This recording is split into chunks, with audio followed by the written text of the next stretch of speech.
ఒకప్పుడు సునారా అనే రాజ్యం ఉండేది. అక్కడ ఒక మంచి, జ్ఞానవంతుడైన రాజు పాలన సాగించేవాడు. అతనికి తన ప్రజలు చాలా ప్రియమైనవారుగా ఉండేవారు. అతను వారి అవసరాలను ఎప్పుడూ వినేవాడు. ఆ రాజ్యం దాని పచ్చిక అరణ్యాలు మరియు బంగారు క్యాంపోస్ శాలలో ప్రసిద్ధి చెందింది. ఒకరోజు ఒక గోధుమ రంగు నకిలీ పక్షి రాజవనంలోని గార్డెన్లో కనిపించింది. రాజు ఆశ్చర్యంతో ఆ పక్షిని అనుసరించడానికి నిర్ణయించుకున్నాడు. ఆ పక్షి మృదువైన, సంగీతమైన వాయిస్లో మాట్లాడింది. ఆ బంగారు పక్షి రాజుతో దయచేసేటట్లు అతనికి ఒక కనుక రంజ ఇవ్వడం వాగ్దానించింది. రాజు ఏమి చేయాలో అనుకోవడం ప్రారంభించాడు. నేను దయ చూపించడానికి ఏం చేయగలను అన్నాడు. పక్షి నవ్వుతూ, మీరు 3 అవసరమైన వ్యక్తులను సహాయం చేయగలిగితే మీ కనుక మీకు దొరుకుతుంది అన్నారు. రాజు ఆసక్తిగా దాన్ని అంగీకరించి సహాయం అవసరమైన వ్యక్తులను వెతుకుతాడు. రాజు గడచిన గ్రామంలోకి వెళ్ళినప్పుడు ఒక వృద్ధ పెడగ నది వద్ద ఉన్నట్లు కనిపించింది. పెడగకు దుస్తులు లేకపోయాయి మరియు ఆమె చాలా బలహీనంగా కనిపించింది. రాజు ఆమె దగ్గరకు వెళ్లి తన రాజ్య దుస్తులు ఆమెకు ఇచ్చాడు. ఇది మీకు చల్లగా ఉంటుంది అన్నాడు రాజు. పెడగ నవ్వుతూ చాలా ధన్యవాదాలు తెలిపింది. రాజు తన మనసులో చాలా సంతోషంగా భావించాడు. తర్వాత రాజు అరణ్యాన్ని లోపలికి వెళ్లిపోతున్నప్పుడు ఒక పిల్లవాడు ఏడుస్తూ ఉన్నాడు. అతను తన కుటుంబం నుండి తప్పిపోయి ఉన్నాడు. రాజు అతన్ని ఒప్పించి, నిద్రకు ఊరుకో, నేను మీ ఇంటికి వెళ్లిపోతున్నాను అన్నాడు. ఇద్దరు కలిసి అరణ్యాన్ని లెక్కించి పిల్లవాడి కుటుంబాన్ని వెతుక్కున్నాము. త్వరగా వారు ఆ పిల్లవాడి బాబాయిని కలిశారు. రాజు తన యాత్రను కొనసాగిస్తూ ఒక రైతును ఎండలో వర్కింగ్ చేస్తూ కనిపించాడు. రైతుకు ఎక్కువగా మట్టి కట్టు తీసుకువెళ్లడానికి గమ్యం. రాజు అతనికి ఒక గాజు, నీరు మరియు పొడవైన జాయిల్ను ఇచ్చాడు. ధన్యవాదాలు రాజు, ఇది నాకు చాలా ముఖ్యమైనది అన్నాడు రైతు. రాజు, మీరు ఇంత ఎండలో పనిచేస్తున్నారు, మీరు ఏమి అని ప్రశ్నించాడు. రైతు, నా కుటుంబం కోసముగా సరిపోతుంటుంది అని చెప్పాడు. రాజు 3 వ్యక్తులకు సహాయం చేసిన తరువాత అతను తిరిగి రాజ్యగార్డెన్లో ఆ బంగారు పక్షిని కలుసుకుంటాడు. పక్షి రాజు వద్దకు వచ్చి అంగీకరించింది. మీరు మంచి యత్నాన్ని చూసినందున ఒక అవకాశం ఇచ్చాను. రాజు నవ్వుతూ, నా ప్రజలకు ప్రశాంతత మరియు ఆనందం ఎప్పుడూ ఉంటుంది అని అభ్యర్థించాడు. పక్షి సమ్మతించి తిరిగి గాల్లో తిరిగి దూరంగా ఎగిరింది. ఇతర రోజులలో సునారా రాజ్యము మారింది. భూములు ఇంకా సస్యమయంగా మారిపోయాయి మరియు నదులు నీటితో నిండిపోయాయి.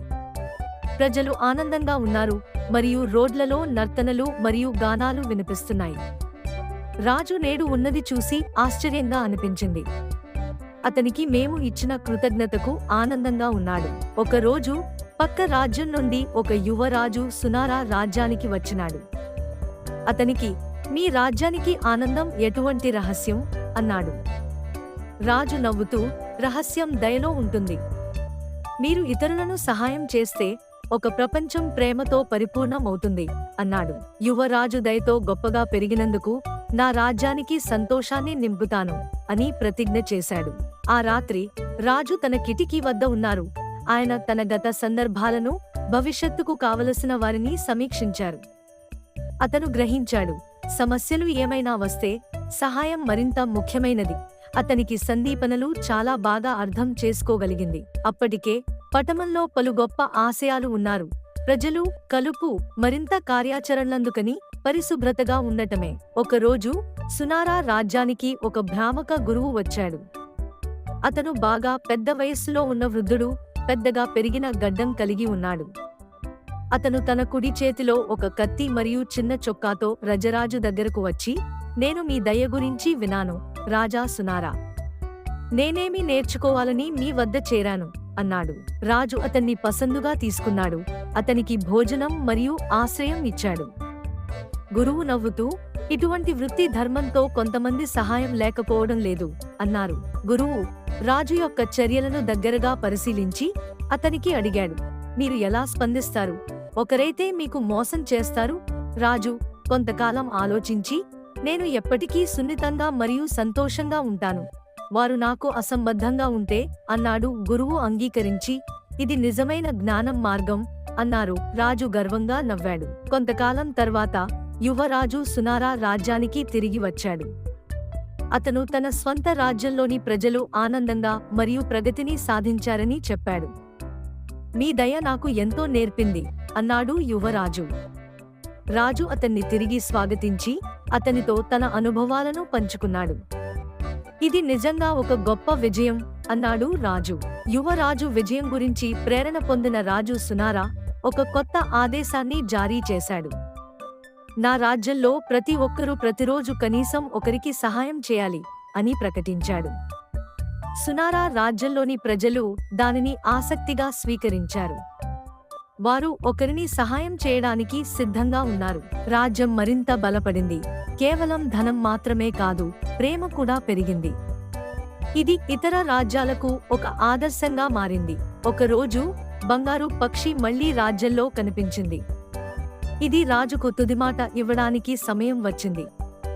పక్షి చెప్పింది, రాజా సునారా, మీరు ప్రపంచానికి దయని చూపించారు. ఇప్పుడు నేను మీకు చివరి అభిషేకం ఇస్తాను. పక్షి రాజు తలపై ఎగిరి, మీ రాజ్యం తరగని శాంతితో దానిని జీవించేటప్పుడు అన్నది. పక్షి గాల్లో ఎగిరి దూరంగా వెళ్లిపోయింది.